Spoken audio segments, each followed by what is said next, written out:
Welcome to this week's edition of Feedback Learnex, where we're taking a look at springtime. With the arrival of spring, our body undergoes alterations that can affect our mood from time to time.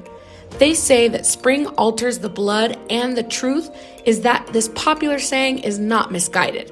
Although our blood does not suffer alterations, our body and our state of mind in spring are not the same. With the arrival of this season, we suffer certain variations that can lead to tiredness, melancholy, or on the contrary, exaltation and joy.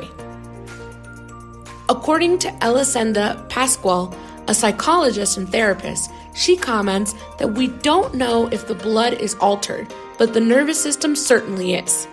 And although there are not many studies in this regard, it is proven that spring is the season that affects us the most and has an effect on our hormonal response and behavior.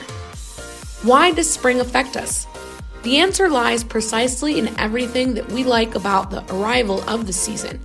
The increase in daylight hours, changes in temperature, these phenomena make our hormonal system begin to manufacture more of a certain substance, and that alters our state of mind.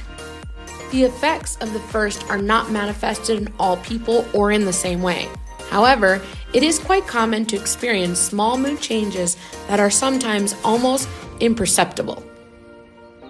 At the emotional level, we can experience the following moods: joy and exaltation. Our mood in spring can be positively affected. We feel alive, positive, full of energy, and more cheerful than ever. We are overwhelmed with the desire to do things we feel like going out and doing, meeting people, and in general, we spend less time sleeping. These sensations are caused by hormones. Spring favors the release of serotonin, dopamine, oxytocin. They are all related to happiness, pleasure, and stress relief. The other state of mind that we can feel in spring is totally the opposite: tiredness, lack of energy, headaches, lack of memory. We feel that we need more hours of sleep, and sometimes we are overwhelmed by a feeling of loneliness or sadness that we cannot explain. A feeling of general decay predominates. The causes of spring asthenia are also found in the changes in temperature and the hours of sunlight typical for this season. These cause alterations in the blood levels of some neurotransmitters and hormones.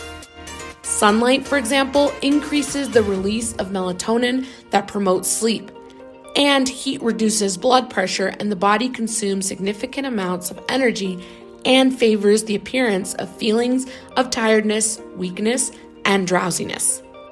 These symptoms do not usually last long, luckily, and as soon as we adapt to the new season, we will return to normal. A balanced diet, playing sports, and sleeping well will also help combat this state of mind. The change of season has always been linked to the alterations of moods. However, it is the arrival of spring that affects us the most. However, like many things, everything passes and nothing is permanent. In a few days, once our body has adapted, we will feel like ourselves again. That's it for this week's edition of Feedback Learnex, where we took a look at springtime. Stay tuned next week, Thursday night at 9:15 p.m.